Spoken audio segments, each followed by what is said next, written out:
You're listening to ayahuascapodcast.com. The experience of the breathwork has changed something on a cellular level for them. I went into this huge, what I'd call like a shamanic awakening, where I had this kundalini awakening, dreams where I was like learning from spirits. I was hearing voices, seeing spirits, seeing energy. When I started getting into this energy work, this is one of the things I was just like, man, what the f-? So part of this somatic work is helping somebody to build capacity within their system so they can feel more. This is a really big part of this, of the healing, is because when people don't focus on the body, or they're not shifting what has been within the body, they just keep repeating the same thing over and over again. And there's no space to create something new for them because they're so locked in these old ways of being. Everything you thought was real doesn't feel real anymore. And your mind is completely open to like new concepts, new ideas. It's easier to keep focusing on the past and not to become so aware of your unconscious thoughts and patterns in the present moment. Through the quantum field, there's like an immense amount of information, unlimited information, infinite possibilities and potential always existing in this space.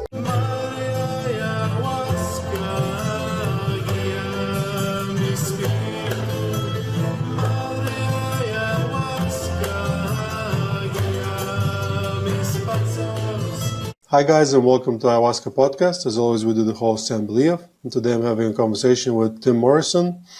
Tim Morrison is an acclaimed Australian multi-instrumentalist, ceremonialist, and a trauma-informed facilitator, best known for his vision behind Spiritus Breathwork and somatic healing. With over 10 years of experience integrating various healing modalities, Tim has dedicated his life to guiding transformative journeys through breath, sound, and movement. This episode is sponsored by La Huayra Ayahuasca Retreat. At La Huayra, we combine affordability, accessibility, and authenticity. La Huayra, connect, heal, grow. Guys, I'm looking forward to hosting you. Tim, welcome to the show. Awesome. Thanks for having me, brother. Tim, your story is really cool. Like the way you went to this line of work through pain and recovery. So tell us that story and the role ayahuasca played in it. Yeah, man. So before I was in this work, I was like in the health and fitness scene, and I was personal trainer, strength and conditioning coach, all that kind of stuff. And I was also fighting at quite an elite level in Muay Thai. And I had just hit like Australian champ. So I'd won a couple of titles for state and Australian championship, and then everything was going really well. And then one day I just woke up with an excruciating amount of pain. And I was actually in Bangkok at the time, getting ready for a fight. And the whole left side of my body was shaking. It was just like trembling. And long story short, I got my way home. But I had 3 discs that had popped out of my neck. And one of them had hit my spinal cord and jammed a nerve. And this had happened just overnight, really. But they thought maybe it was just like micro trauma. But the more I kind of went into it, like later through the years, it was kind of like, man, it's a bit of the big slap from the universe. It's like, you're not doing what you're meant to be doing kind of thing. But I ended up needing surgery to fix it. And the surgery healed my arm, but it gave me nerve pain through the rest of my body, through like my back and stuff like that. And I hit like it ended my fighting career, and it hit a really dark place. Like I had a huge identity crisis. I didn't want to be here anymore. I didn't know who I was, all that kind of stuff. And I got to the point where I was just like, I just can't keep living like this. And I didn't want to go to talk therapy or anything like that. I ended up finding my way into the jungle to drink ayahuasca. And my first trip, I went away for 2.5 months. My dad actually came with me for, I think it was the first 5 weeks we're together. And we spent about a month together in the jungle, drinking ayahuasca, which was incredible, and had like a huge healing, not specifically around my neck, but around, different things that were happening for me. And I came home. Everything was all good for a while. Like I was like, felt like really elated, really connected to myself, all the things. And then I went into this huge, what I'd call like a shamanic awakening, where I had like this kundalini awakening. All this energy was rushing through my body, shooting up my spine. I was in and out of all the states of consciousness, like daily. And this went for about 5-6 months.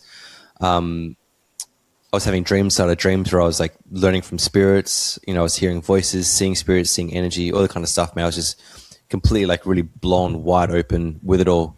And it was also a really, really dark time. And like, I thought I was going crazy. It was like really, really intense.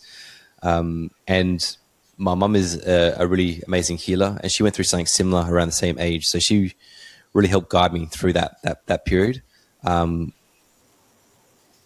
if it wasn't for her, man, I definitely probably would have ended up in a hospital or something like that. But we, so it took me about 18 months to fully integrate this first trip to the jungle and everything that had kind of happened. And then the moment that I felt everything integrate, I was meditating down at the beach, and I felt this, this energy, this voice say to me, now it's time to go back to the jungle. And if you go back to the jungle, it's time to diet. And if you diet, your apprenticeship will begin. And I didn't really know what that meant, but I knew that, I just needed to trust that calling. So I found a center in the jungle that was doing quite traditional dietas, like with isolation and stuff like that. And I went there, and as I went there, they offered me an apprenticeship to work with Kambo and Hape and things like that, to learn with them and to learn some other plant medicine stuff. And so I ended up staying at this place for about 6.5 weeks, just straight in the jungle. And like, it was like ayahuasca one day, Kambo the next day, ayahuasca, Kambo the next day. And then I went to my dieta, where I went 10 days in isolation in a tambo, doing my first isolation dieta, which was with Uchu Sanango. And as I came out of that, I was sitting in like a closing ceremony for the dieta with ayahuasca, and I asked ayahuasca, like, how can I bring this medicine back to my community without them having to, drink ayahuasca? And she said, let me show you, my dear. And she put me flat down on my back, and she said, breathe with me. And we began this like conscious connected breathwork pattern. And I didn't really understand breathwork that deeply at that time. So this was still quite new. Like, I had experience with like Wim Hof and stuff like that, but nothing like this. And it just flooded me with an immense amount of information about the breath, about the energetics, the quantum stuff, all the things just like enmeshed into this big download of information. And so when I came out, I was just like, whoa, this is incredible. So I was still in the jungle, so I'd practice every day on myself, just doing this kind of breath work. When I got home, I practiced on my girlfriend at the time, who's now my wife, on my friends, on clients. And then it just grew, and I got into doing groups and things like that. And then during this period, I started really wanting to kind of piece together everything that I'd learned. So I started to study with different modalities and teachings, and really trying to like grasp everything together. And during this time of this like big awakening for myself, I went to this deep surrender with spirit, and I just said, hey, if you teach me how to get through what I'm going through, then I will spread this message with the world. And then it was just like this snowball effect of meeting different people, different teachers, different mentors, working with different elders and things like that, that just really kind of taught me so many different pieces of the puzzle that I was like bringing together for myself, that I ended up, that I'm now teaching with people.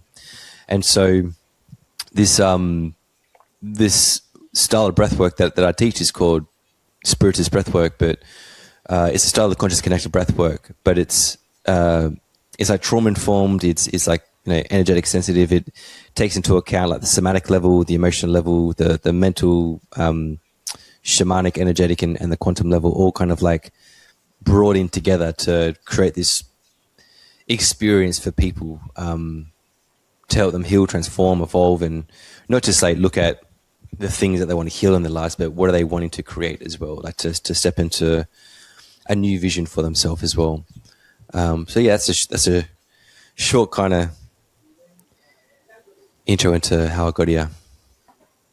Thanks for sharing, and congratulations on not like giving up and just drinking or killing yourself, and actually using that pain and transmuting it into something very positive and helping other people as well.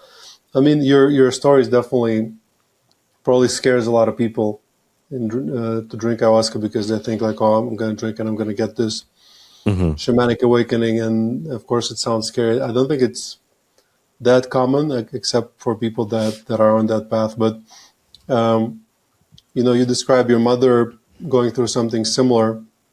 So basically, you're like you're like in a lineage in a way. But Did at any moment did you just think like, oh my God, like I'm going crazy?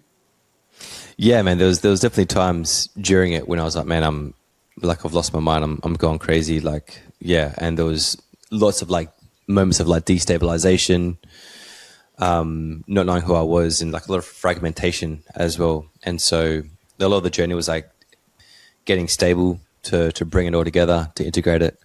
But it's one of those things too, man. Like the more like I look into it, of that, I feel like I've gone crazy. It's like these, it's like whenever the ego, the foundation, gets like really shaken up, or kind of like starts to pierce through, and then like a new truth starts to come through. Everything you thought was real doesn't feel real anymore, and your mind is completely open to like new concepts, new ideas. And I think that that's part of it as well. And this is something that you can see with people in breathwork too, is when they have that really core, especially if they come from somewhere like an area that's been really dogmatic, or a life that's been really dogmatic, like it's like one way of being and no other way, every other way is evil kind of thing, and they get that foundation shaken up, they can have that moment of being like, oh, what is actually real? But for me, like, there's such a beautiful place to be, because that's like we can really seed in a new intention of like, what are you wanting to create for yourself? Who are you wanting to be?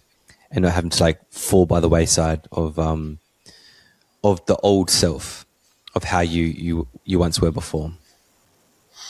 So it's really cool how you describe basically getting a download of this specific style of breath work from ayahuasca. I have a similar story where in the jungle I was drinking the medicine, and it was showing me how to heal people with my hands, and I was like, that's cool, And then I was describing it like 6 months later to a guy, and he's like, that's Reiki. Like, that's like, I'm like, really? He's like, you describing Reiki like one-to-one. I'm like, that's interesting. So it's like knowing that there's this some kind of information cloud, collective unconscious, something like that you can access and sort of get information. That's why there's like repeating patterns of similar things around the world. I don't know if you have any opinions about that, or if you since had some other downloads. No, man, that's exactly what I see and what I've learned, man. So through like the quantum field, there's like an immense amount of information, unlimited information, infinite possibilities and potential always existing in this, in this space. And when you attune to that, and when you open yourself up to receive that information, which can be done through like deep meditation, breath work, or plant medicine, you can receive that information, and it embeds into you as well. And this is one of the things that happens with ayahuasca, right? Is these different realities or realms that you can travel to, or you can connect to, and receive that information. Yeah. I've had some ceremonies recently with that similar content, a lot of connection to just that, quantum field, or like I do Joe Dispenza meditations as well. And I really connected to like non-linearity of time, and how,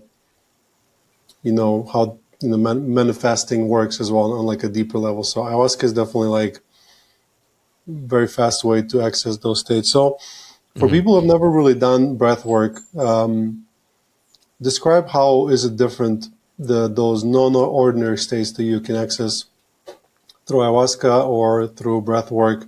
How are they different? How are they similar? There's a few similarities that's happening, say like within the brain and things like that happen. And there's quite a bit that's very, very different as well. So, and it really depends on how strong the medicine is that you drink, right? But you could be in it for like 6 to 8 hours of just in that experience of really intense visionary experiences of like seeing fractals of colors, or you might go into like different realities or realms. With breath work, we're working. So, with ayahuasca, you're drinking something, but with breath work, it's all endogenous that you're creating. And it's like a fine line, right? Because there's no actual high on your own supply. Yeah. There's no scientific study showing that you release DMT during breath work, but it doesn't mean that isn't what happens either. But there are some like brain shifts and oscillations within the brainwave patterns that are creating those altered states of consciousness that we can see. And one is something called transient hyperfrontality, which is the prefrontal cortex starts to deactivate or loses like blood activation to it, which allows more blood activation to come more into the limbic region of the brain. which kind of lights it up. And there's like neural disinhibition. So there's a lot of the brains that are active for like executive functioning, things like that start to shut down too. And it's kind of opening up these gates to these stored memories, like the implicit memories of the body, which is kind of opening up these like stored pathways of emotions and things like that. But when we're breathing in this way, there's also a change in the carbon dioxide and oxygen within the level, within our levels. So our pH levels are shifting and changing, and we get something called like hypercapnia and respiratory alkalosis. And this is when we experience that, we also shifting the brainwave patterns as well, and we're experiencing like these altered states of consciousness. So when we're breathing in this way, we are having these like physiological responses to it, but there's also like these energetic layers that are coming as well. And so when we're breathing in a rhythmic way, in a conscious connected way, and this breath that we're doing is in and out. So some breath works are like out, things like that. It was like 1, 2, then out, 1, 2, and out. This is like a rhythmic, cyclic flow. It's also creating coherence within the system, within the brain, and within the brainwave patterns, where everything's kind of like aligning as well. And it's also like, depends on it, like how kind of scientific you want me to get, but there's like these the cranial sutures in the brain will start to open and close like very, very subtly, as this cerebral blood flow starts to pump up through the body from this cyclic flow of the breath, right? So the cerebral spinal fluid is always moving through that spinal column, but with the breath, it's moving it more through. We invite a bit more movement through the body too, through Spiritus. And so when there's this shift within the pelvic bowl, when it's like tilting, there's like a posterior anterior shift that's happening, helps to kind of pump up the cerebral spinal blood fluid up into the brain. And this is going up into that third ventricle where there's a pineal gland, and there's piezoelectric crystals on that pineal gland. When they're compressed, it sends out signals and have this like DMT-like effect that's happening through there as well. So these are like these older states that are happening. But when we're doing it, we're going into these like deep states, and like you can see this like through like the Joe Dispenza stuff. When you go into this state of nothingness, no one, no time, no space, all that kind of stuff, we can experience that same thing through breath work. But for me, with breath work, it's seeing like what is the intention of somebody that they're coming for a breath work. Are they wanting to heal their trauma and regulate their nervous system, or they want to have more altered states experience because they need a safe body to come back to after they go into these altered states of consciousness. And so if somebody is always chasing these altered states of consciousness, and they come into breathwork just to keep chasing that, then we may be affirming their own dysregulation or their own default defensive pattern where they're trying to escape what they're feeling within their body. And they're not accessing that trueness of that space out there. But when we work with the body to heal the body, to let the tension move from the body, and then we go into these altered states, there's a much deeper and expanded state that people experience of healing and transformation in that way as well. And so when we're in this way, like they'll see these brain shifts that happen, and sensations and symptoms that are similar to like a psilocybin journey as well. And then when they're in this state where, and these brainwave patterns are all shifting, they're also opening up to this state of that nothingness, of that no time, no space, and into these complete visionary experiences where you can. It's very common for people to experience, people that have passed over or having visions of their future self or things of the past, and coming out having this life-changing experience where the experience of the breath work has changed something on a cellular level for them. They can't put their finger on it, but they're no longer the same person as they were when they began the breath work. And again, like breath work is really powerful, but it's not for everyone. So there's, a bunch of contraindications that would kind of rule somebody out from doing breath work, and people need to be aware of that as well. So there's certain things that would, stop somebody from doing a really, really deep breath work journey. but there's so many pathways into healing, man. There's so many ways that people can go about it to experience these altered states of consciousness, not just plant medicine, not just breath work, but there's, many different ways to get into trance. Is there any way you could give us a short little tiny sample of for people that are listening, obviously, if they don't have the contraindications and if they're not driving or standing on the edge of the cliff? Yes. So a full journey would be an hour or just over an hour. So we could all just do 10 breaths, cyclic breath right now, and they could have a sense of that. But to really get into that altered state of consciousness, you'd be needing to do it for at least 5 or more minutes. Like a 2-minute one. Can you guide us through, just to give people a little glimpse, just to get them interested? Yeah, cool. Let's do it. Yeah, I'll do it as well. All right. So this breath as we breathe is just breathing in through the mouth, out through the mouth, and you're breathing in with a relaxed jaw. So you're breathing in with the words like you're saying ah as you breathe in, and out with a ha. Yeah. And the breath goes from the belly all the way up into the heart space. So breath comes to the belly first, up into the heart, and then relaxing out. Yeah, breathing in from the belly, heart, out. And then make it cyclic, make it rhythmic all the way up in and out. Good, and get that flow in and out, in and out. Good, and keep that flow in and out, in and out. Just closing down the eyes and breathing in and out, and breathing in and out, breathing in and out, breathing in and out, breathing in and down. Stay on that flow. Breathing in and out, in and out. And as you're breathing, it's allowing yourself to open with each breath, expand with each breath, and deepen into the body with each breath. Feeling your body soften as you expand, and just letting go of any tension or tightness within the body. It's allowing yourself to go within. Staying with that breath, breathing in and out, in and out. So go deeper, allow to fully expand as deep as you can. And out, in and out, in and out. Go 10 more breaths. So 10. We stay with it, in and out. 8 more. In and out.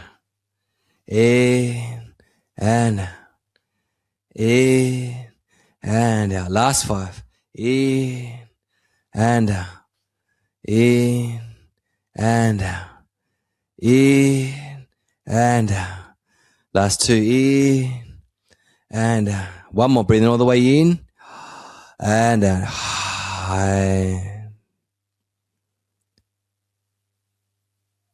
Just come back into nasal breathing and breathing in through the nose. Exhaling out through the mouth.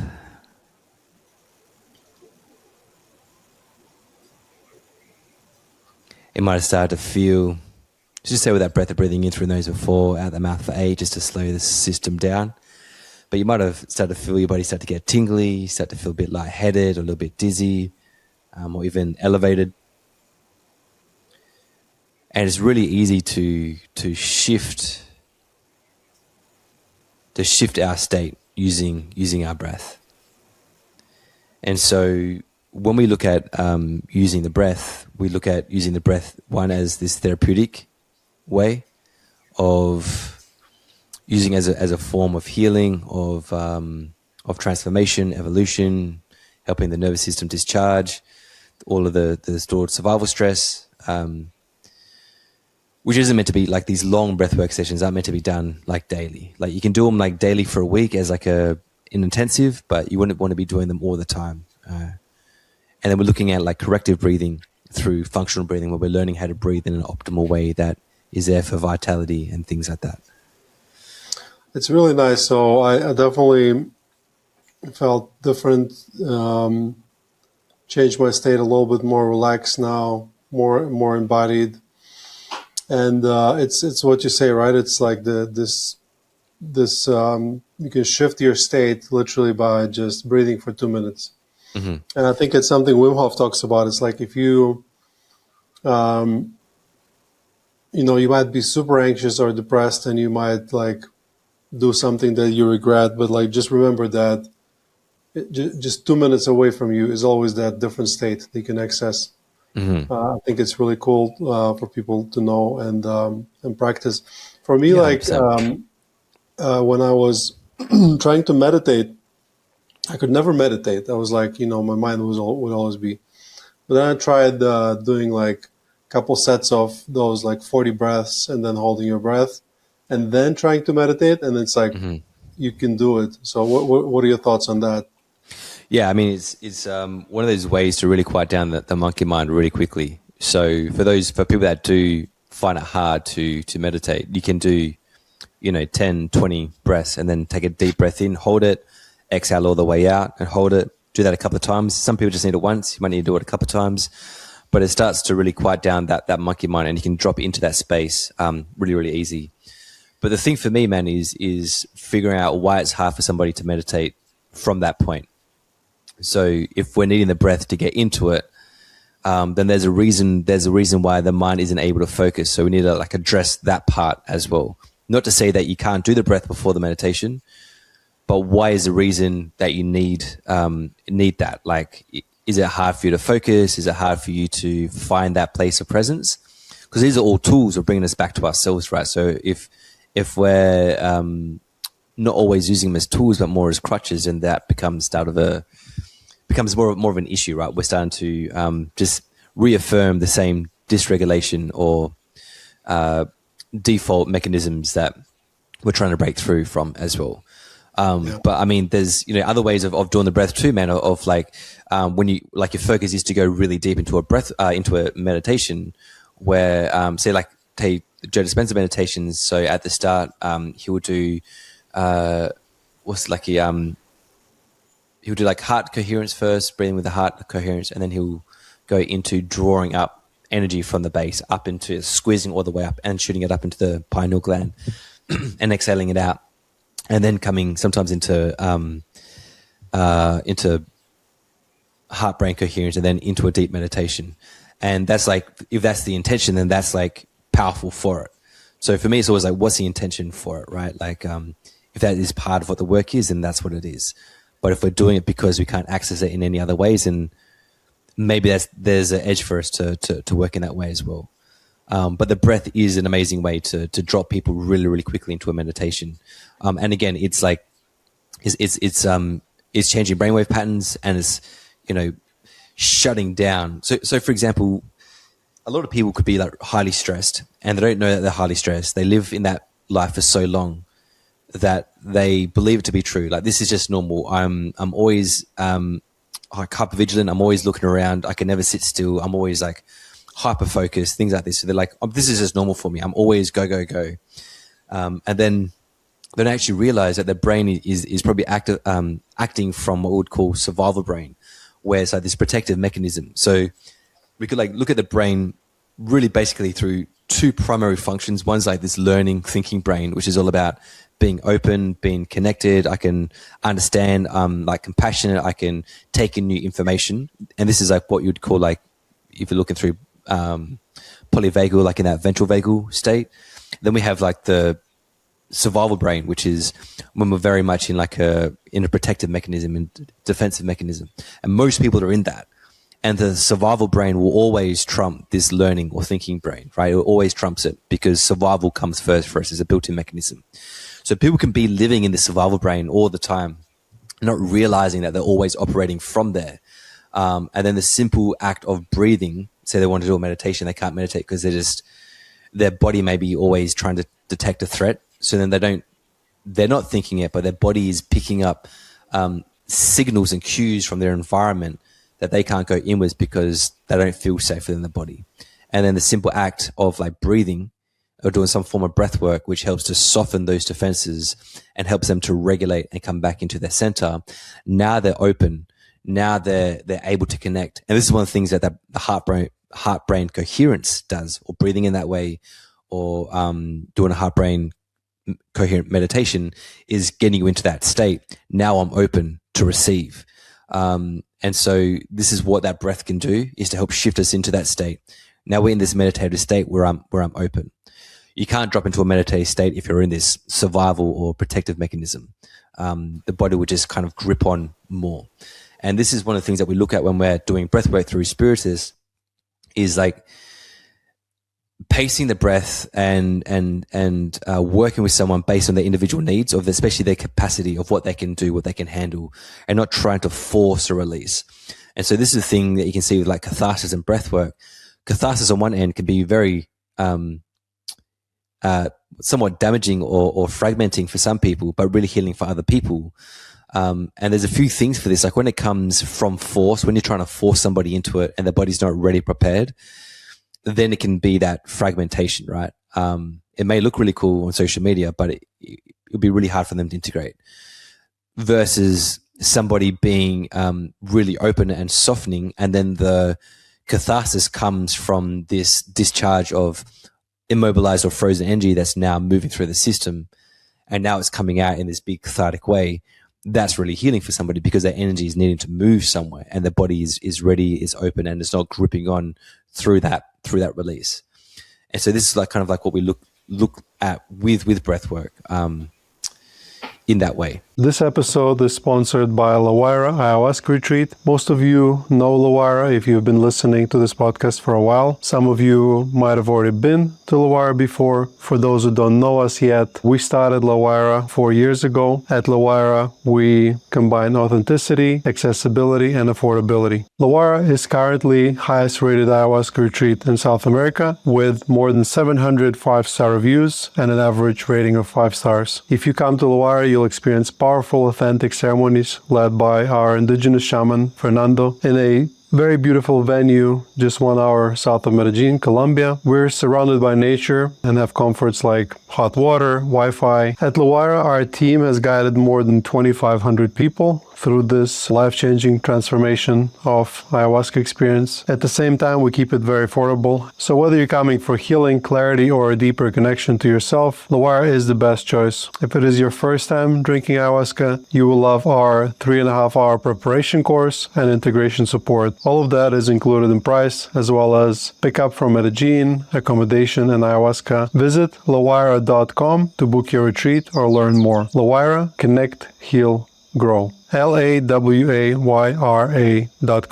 I think it's important with any tool not to use it as a crutch and not to like rely on it as a form of bypassing, and just it applies with breath work, ayahuasca, anything you do. It's like you do it and then you understand why you do it and what you do with it, and not just like keep going over and over again. And you said, it's not recommended to like do every day. One of the things that with like very extensive breathwork sessions is like there's a part of me that's like, well, if you get too much CO2, or like is it like gonna hurt you, or is there any like dangers, or is there such thing as too much breathwork? Yeah, I mean, if you're looking at like a, say, conscious connected breath work, that's on a chemical level. One of the things that is happening is hypercapnia and respiratory alkalosis. And generally, like when we go into some form of respiratory alkalosis, it's signaling to the body that the pH levels are way off. And then so it's like a signals of danger into the system. But because it's done in a regulated way with breath work, for a short amount of time, the body just starts to stabilize. So that's like one of the things, is like, not to say that breathwork is dangerous if you like do it every single day. I would say the danger would be that you start to like you tax your nervous system more than what it's able to handle, and you're going past its capacity, and now it's going from like a stress, like a eustress that helps the nervous system to grow and expand, to going into distress, and then it's going into like shutdown or collapse because it's in that way, or perhaps there's too much traumatic material that comes up, and we can only process so much at once, right? And this is where people go into healing crises, and you probably see this with people that want to like just keep pushing it with plant medicine, man, and they just opening up so many different pathways to and portals to what their body or their nervous system can actually integrate in any given moment. When we look at sorry, carry on. I was going to say, when we look at like breath work in a functional setting, we could look at people that overbreathe, and this is detrimental to our health, right? So people that are naturally overbreathers, and they're breathing in primarily through the mouth, and the carbon dioxide and oxygen isn't like the gas exchange isn't where it should be, and so they're overbreathing. And they could be like really sensitive to carbon dioxide. So they, getting much more like sensitive to like emotional load, to stress levels. And so what they found as well is people that are like chronic overbreathers will have a lot of like health issues. There can be shifts and changes to their facial structure, how their face is developed. There's even been like cases and studies where they've changed somebody from open mouth breathing to nasal breathing, and their jawline has completely shifted from being like tucked into the face to being like nice and strong through the jawline. But there's like, this is one of the main things, is that when we talk about breath work, they want to be on a day-to-day basis, they want to be breathing less than breathing more. And so the less that you breathe, especially when it's functional and optimal, that's where you want to be for health. When we're doing breath work in a therapeutic session, we're very much over breathing purely to create the state of that altered state experience for the healing and transformation. So they're kind of like two ends of the spectrum that you're looking at. And that's why you don't want to be doing like these deep breathwork sessions every single day. Like, say we don't do a retreat or a training, they'll be breathing every single day in that way. But then I'll be saying, hey, you don't need to do breathwork for a good couple of months. Like, just let this integrate with what you've been working through. When we do our 6 month, we've got a 6 month training at the moment, and at the moment they're doing breathwork every week, these deep breathworks. But then there'll be a big integration period for them to let that kind of settle into their system. Yeah, that makes a lot of sense. And what you describe with like opening too many portals and people doing too many things at once, it kind of, the analogy came to mind is like shoving too much food into your mouth without chewing. It's like you and then you can't even swallow, and then you're like, that's not a good place to be. What do you think about, for you, that breath work, it came through the ceremony and you're breathing in the ceremony? What do you think about breath work in the ceremony? Like, is there maybe a specific technique that can help someone connect with the medicine, or if they're connecting too deeply, to like bring it down a notch? Yeah, great question, man. Just a kind of side note, when a really interesting thing was, and this is like a different medicine, right? But like Stanislav Grof, who created the holotropic breath work, this is how he found out about this kind of breath work. Was he was doing like his LSD assisted psychotherapy, and there was like an instance where like somebody began to like hyperventilate or breathe really fast as the LSD started to wear off, and it brought the LSD experience back up. And so he was like, oh wow, there's something here within that. That was kind of like the birth of that, where he started to realize like this connection between the breath, altered states, and these like psychedelic experiences. But with ayahuasca, I think that's definitely the thing. For me, one is learning to, and it's a hard, man, because sometimes the medicine just wants to, there's not much you can do once you're in it. For me anyways, right? Or maybe the shaman can, sing a Nicaros to help bring the medicine down. Or maybe you need to do some breathing yourself, but sometimes you get so taken off sideways that it's like hard to kind of, bring yourself back. But one is learning how to down regulate your system. And one would be using like a parasympathetic breath, which is breathing in through the nose for 4, long, slow, soft and silent out the mouth for 8.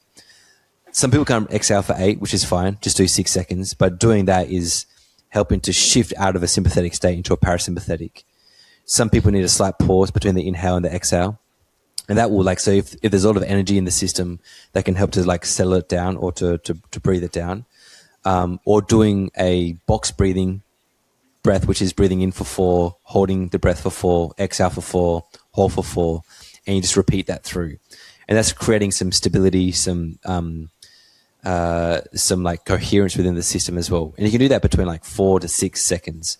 You can do it longer if you wanted to, but it's just, 4 to 6 seconds is that sweet spot to really create that balance point for you as well. For like increasing it, if it's coming off, I don't know, man, it's, I'm kind of two minds about it, because you could do some breath work, some conscious connected breath work to kind of bring it in. And that's like stuff that I was experimenting with when I was in the jungle of doing it. But it was more of like, oh, cool. Like, how is this like connecting? If I breathe like this in this way, is this helping to bring up the medicine? So it's like, if it's that and you're experimenting with that, then give it a try. But the other part is, if the medicine is coming down and you're like, no, I want to be in it longer, then that's also something to look at. Because this is, again, like when we look at like trauma, one of the patterns that gets formed at a very young age, from like 0 to 1.5, is this pattern called the leaving pattern, where they learn it's safe to be outside of the body or to be disassociated than to be inside the body. But the gift of that is that these people that have experienced that pattern are able to connect to spirit very, very easily. They can go into altered states very, very easily. But in breathwork or plant medicine, these people can keep chasing that because that's where they feel safer, and they don't feel safe in their body. And so in this instance, if the medicine is coming down and they go, no, I want to be back in there, I don't want to come back into my body, I'm going to breathe to get back in, then that's the part that you need to look at, of being like, why don't you want to come home into your body? Why do you want to stay in the medicine?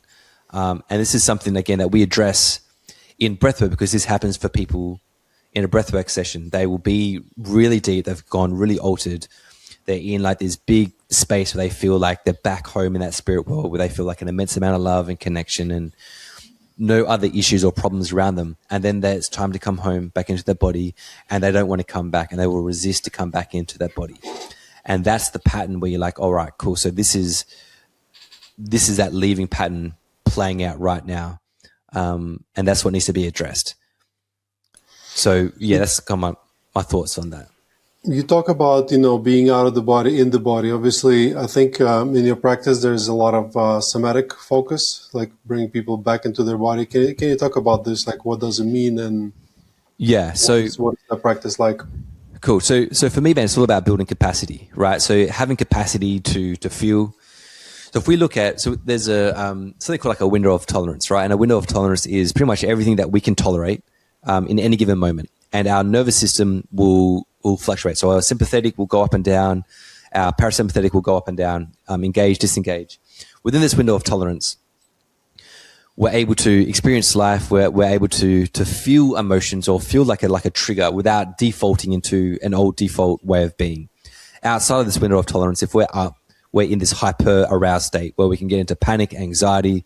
If we're underneath, that we go into hypo arousal where we get into shutdown, collapse, into freeze, depression, stuff like that. So part of this work is a lot of people have a really small window of tolerance. They can't tolerate much within their body. As soon as they experience something, like their nervous system isn't resilient.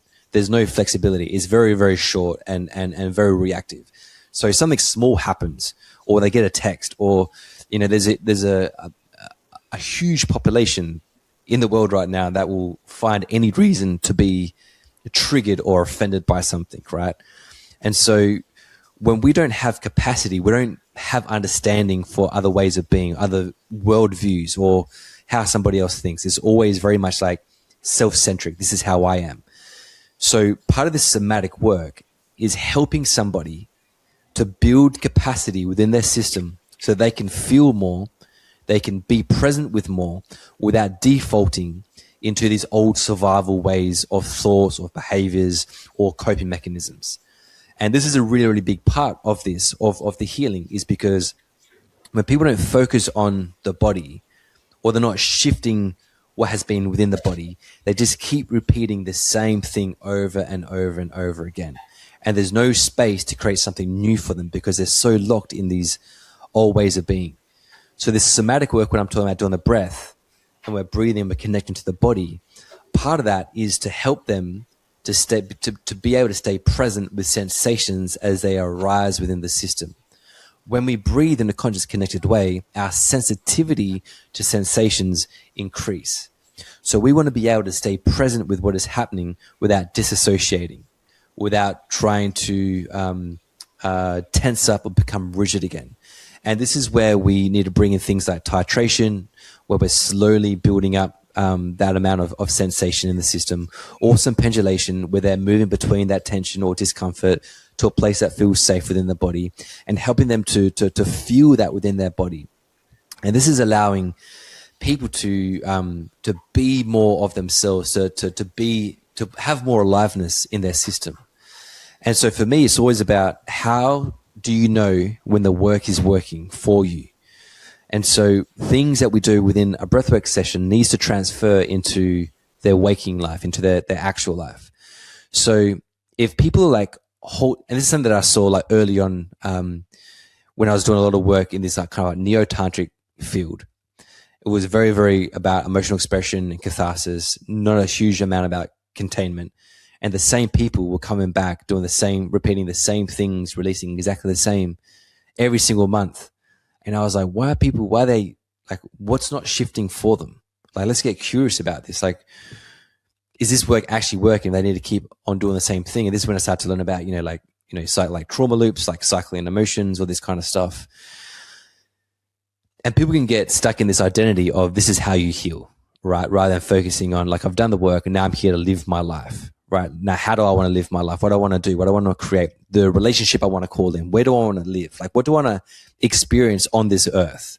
We can get so focused on, I need to do the work. What's the next thing I need to heal? Or this has come from my childhood, or whatever the thing is. And that can hook us into the past continuously rather than focusing on the future. So this building the capacity, we're able to stay present with who we are, with what we're doing when something happens, because life is always going to happen.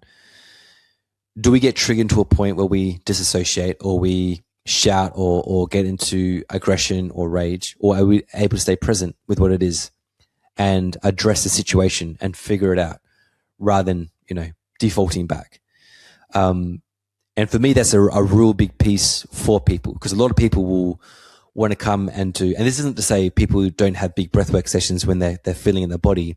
They very much do. They're still very, very altered, but it's a very, very somatic experience for them. Sometimes they have a very somatic and very energetic and quantum experience at the same time as well, right? Some people just have a very somatic and they don't have this full energetic experience. So it's different for each person. And this really depends on the pace of the breath, like the velocity of that breath, and the amplitude of that breath, like the depth, the width, like how much breath is coming into the system. It very much depends on that. It's the same as drinking ayahuasca, right? How strong the medicine is, how much it's been brewed, how thick it is, like the kind of vine that's been used, like how old is the vine. It's like all these different contributing factors of the strength of it. The same with breath work is like how the depth of the breath, the velocity of it, the amplitude, all the things shape how deep somebody's journey is as well. For me, when I've been working with people, and you can see the point where they start to disassociate from the sensations in their body, and they still have a really powerful experience in the altered state, or say like in the shamanic or energetic space, but nothing has shifted for them in terms of how they feel sensation when they're outside of a session. And so because these are so autonomic responses, it's very, very built in. Like, so these implicit memories are very much sensory based, very, very procedural, things like that. That's it's hard for them to shift that, and then so they just keep repeating these same patterns outside of the space. But when they're able to address the body, that shifts also for them when they're outside of the workshop or the breathwork space. Yeah, that makes a lot of sense. And people that keep coming back, like it also happens to us. I mean, it's really good for business, right? Because they keep coming and spending money, but it's not good for them personally. Sometimes you need a lot to kind of move through something, but eventually you need to ease off. But I think it's about also this identity of seeker, or identity that I'm healing. But it's like eventually you kind of just have to make a decision that I'm kind of healed, or at least healed for now, or good enough. Because like if you're a seeker, then you're constantly seeking, and like where's the end of the seeking? 100%. And for me, what I say to people too is like, there's always going to be something. You're always going to find something. If you're looking for it, you're going to find it. Do enough work to shift you out of where you were into who you're becoming, right? But don't forget the real goal of it is that you're human, that you're here to experience life, and you can experience the full range of the human emotional spectrum. But what do you want to create for yourself? Do you want to create a business? What do you want to do? Because for a lot of people, creating a business shines a light on so many of your own insecurities, shadows, limitations, and that is the work in itself as well. And so it's shifting the focus on I need to heal the past to like, what am I creating for the future? Who am I wanting to become? And for a lot of people, that is, they become comfortable in the mud, but they become very resistant to the light, to this, to the expanded self. And so that's becomes the work. It's like, all right, you've done the work in the mud. Now come into the light. Now come into this expansion. Like, who are you choosing to become? And I think it's easier to keep focusing on the past and not to become so aware of your unconscious thoughts and patterns in the present moment. And that's where the real shift needs to happen. In these moments of unconscious reactions to present day stuff that's happening. And this is like the integration piece I feel a lot of people miss. And so they might come to plant medicine. They feel like, you know, they come for a week and they feel like open, expanded, same with breath work. They feel like completely different. And then they go home and it's the same thing or it's the same relationship. And it's reminding them of who they used to be. And then that in itself is pulling them back into that reality. When really the work from that place, from the integration is when those triggers arise, consciously choosing not to go in that way or doing the somatic work to work through those default survival responses to create safety within the body. Because one of the things is if we still have this stored survival stress or we're in a heightened state all the time, we're still signaling to the body that we're under a state of threat. And then our state will also shift our thoughts too. So then the way that our body is responding will shift how we think. But there's never a time that our body doesn't influence our mind, and there's never a time that our mind doesn't influence our body. So we need to work in tandem with them both together. But that integration piece, I think, is so deeply missed in pretty much all areas of healing. Is that they feel like the healing is in the moment of the retreat, of the medicine journey, of the breath work, when really a lot of the healing comes in the integration of recognizing the triggers, breathing, becoming present, working with what is there, and choosing a new way, not defaulting back. And it's this journey of overcoming the old self. And that can be the greatest fight for a lot of people, is overcoming the old self, because it feels so familiar, it feels so known, that it takes a lot of work and dedication and devotion to shift out of that into who am I becoming? Who do I hang around with? What kind of food do I eat? What do I drink? You know, where do I live? Like, what is that vibration? What is this next level of me going to require of me? And can I do that? How do I do that? Let's figure this out. Yeah, definitely makes sense. And yeah, kind of like even understanding where it is you're going, like what is that final destination? So you mentioned energies and neo-tantric approach. So what is the role of energy in all this, and how do you do it? Like, because I remember you saying that plants showed you that level as well. So talk to us about that. Yes, the way I see the energetic level, and this is like from stuff I was seeing like within plant medicine. So the other part I didn't share, so a lot of this I was learning through ayahuasca, and then also when I was coming back to the jungle and went into the Andes as well, I was learning a lot through Wachuma as well. Then also learning a lot about vibration and sound through mushrooms too. I learned a lot about sound through my mum. She's an incredible sound healer. But like through plant medicine, it was ayahuasca the most. San Pedro was like locking in a lot of pieces, especially how to work with the body, with sound, with the breath, what to do. And the mushrooms were like vibrational, seeing like how sound works within this like kind of like this 12D sphere of energy. But I've also done a lot of study about energy, about energetic field, about the quantum field and all that kind of stuff too. So it's all kind of like in together. But so we all have like an energetic field. We all have like a field, an information field, and we are like this blueprint of what this information field is displaying, right? So if we have certain disease or injuries or illness is coming in through this field. That's moving in. So there needs to be some work that's done around this energetic field to create, newness around that energetic field, so that we are creating a new state of wholeness or connection or love or health. Then we have our torus field, which is like coming out through our body, and it's like a field that moves right around us, and it's like this cyclic field that's kind of moving through us as well. Then we have energy that's also within the body, say energy that's moving from the spine, from the base up into our crown. So we have energy that's moving up through there. And then we also have energy imprints or layers within our field, within our body. And so sometimes I'll work on the energetic field outside of the body. And sometimes the energy that I work with is extracting energy from somebody, or there might be an energetic block that is within somebody. So for example, somebody might be breathing, and the way I'm looking at their body breathing is through their head, through their chest, their rib cage, their stomach, their pelvis.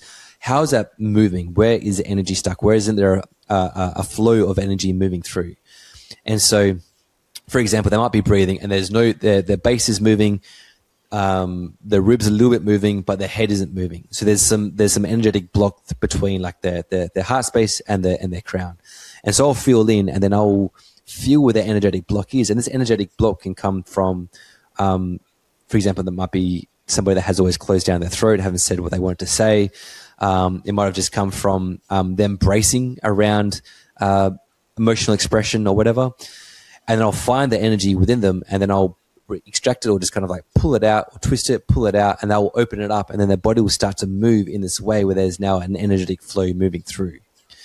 There's also this energy that is like layering around the body. So you can use that energy with your hand to move it, to help move the body to create more flow and connection through the body as well.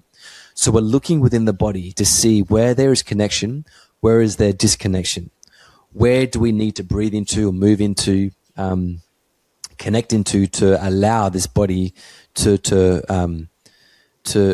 reconnect, because the body is always wanting to rejuvenate, right? It's like its natural state is to be in the state of healing, of love, of connection.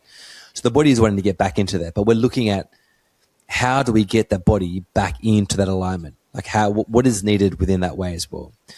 And so a lot of this body work, a lot of this like energy work it just woke up within me.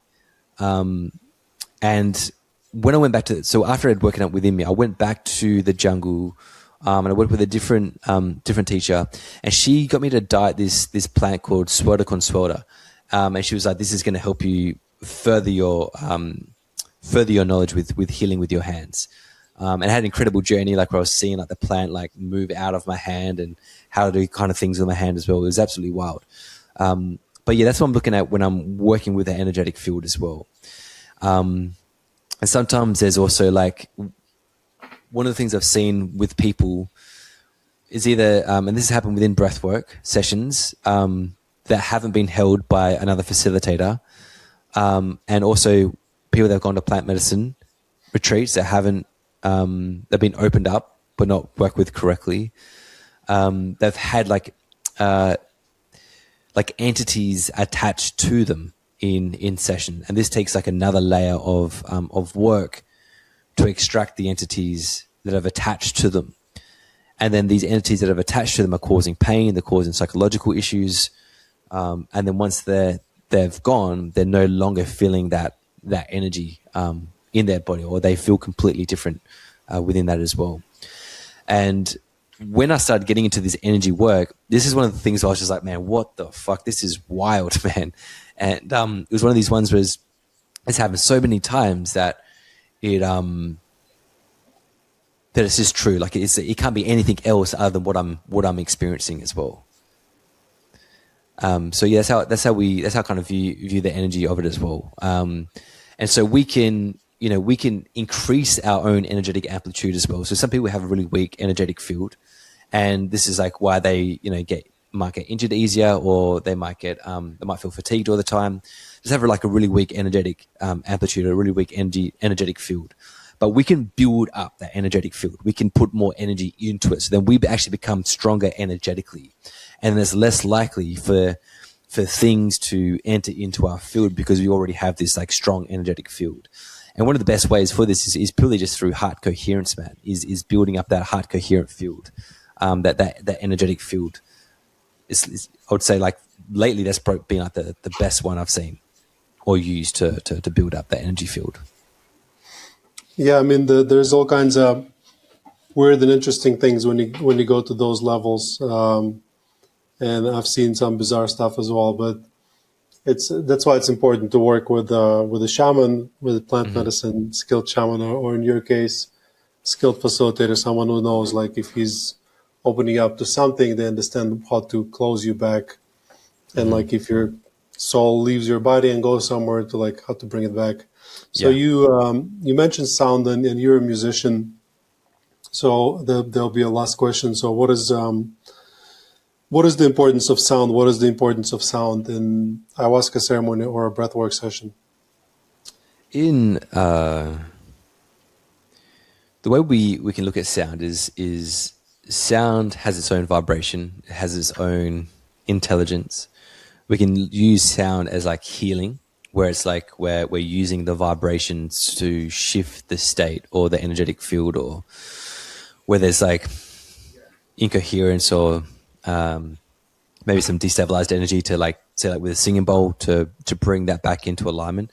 And then we can see like sound journey, where we're using sound as this way that's going to create some brain entrainment that's going to help alter the state of consciousness that we can align with, that's taking us on the journey, and that sound is opening up parts of the body or the brain or the energetic field to open it up. And then we can also combine the two together, and that's really what you see within like Icaros, like when they're singing the songs of the plants, and where they're able to sing you into different states, and to sing into your body and extract things and move things around and take you into those journeys. And this is like this experience of seeing, especially in like medicine work, you feel it the most, is where you recognize that we're neuroacoustic beings, in terms of like this sound is shifting us on a nervous system level, where like, you know, they might be singing and they're like, there's like a bit of like a bounce to it, a bit of like a bounce to it, and like your body is moving and tremoring to the sound that they're singing through. In breathwork is like it's similar, right? We the way I use sound is to journey people and for healing in that way. So we use sound to activate people, to open people, to deepen them. You can use sound to really bring up the energy. So for example, like I'm working in a group, we need a bit more kind of energy. I might bring the dig in, a bit more faster pace, bring up the energy and drop them deeper in. The room erupts, a lot of like, emotional release, needs a bit of calming. Let's slow this down. Might play a little bit of guitar, or maybe some soft, nurturing singing to slow it down. And it becomes like this journey with it as well. So what is the room, what are the people needing for that sound? And music is like this universal language for us all. And there's different rhythms that create different experiences, different frequencies that create different experiences. You could even use sound, in relation to the different chakra system, if that's like how you want to do it as well. But there's so many different variations. But for me, like sound is essential for a really powerful journey, because it's opening people up in that way too. When you're doing, say, breath work, and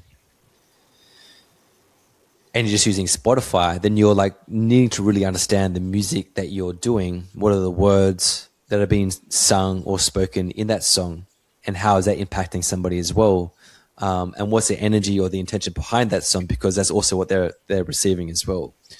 And you can see like how that can also negatively impact somebody on the same way, right? And this is like where facilitation needs to be, it's such a sacred act of service that we're doing. And so we're using sound to deepen the experience, to calm them, to open them, to expand them, and to take them to where they need to go.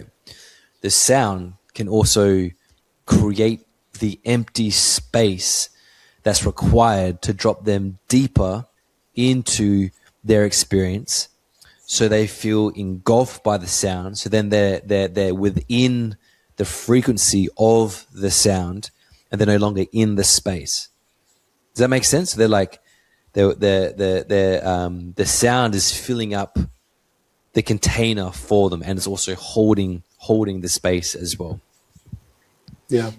Well, that makes sense to me, because I sing in a ceremony myself, and there's definitely not just singing. It's like it's an act of energetic, sort of like casting this protective net and trying to like harmonize people through the singing. Yeah. And I hope you come to Luara soon, and I think you're gonna love our ceremonial music. It's very, very next level. So Tim, thank you so much for this episode. I think it was very packed with information. I'll definitely need to re-listen to it myself. Tell the listeners more about where they can find you, and more about your work. Yeah, if you want to find me, you can find me on Instagram on Tim Morrison, then 2 underscores. If you want to get in contact with me, you can send me an email to info@tim-morrison.com. We send all of our events on Instagram. We put them on our website. We're currently in Australia at the moment, but we're due back into the States mid-April, May to probably June, and then we head over to Europe. So we're going to be doing some events in America and Europe again next year. Currently, right now, we're in a 6-month online facilitated training, so the next one won't be till next year. But we've got some in-person trainings that we're going to launch soon for next year as well. So, yeah, best is just to hit me up on Instagram or email. But yeah. Thank you, Tim. Guys, you've been listening to Ayahuasca Podcast. As always, we're the host, Sam Believ, and I'll see you in the next episode. I hope you enjoyed this episode. If you'd like to support us and psychedelic renaissance at large, please follow us and leave us a like wherever it is you're listening. Share this episode with someone who will benefit from this information. Nothing in this podcast is intended as medical advice, and it is for educational and entertainment purposes only. This episode is sponsored by Luara Ayahuasca Retreat. At Luara, we combine affordability, accessibility, and authenticity. Luara, connect, heal, grow. Guys, I'm looking forward to hosting you.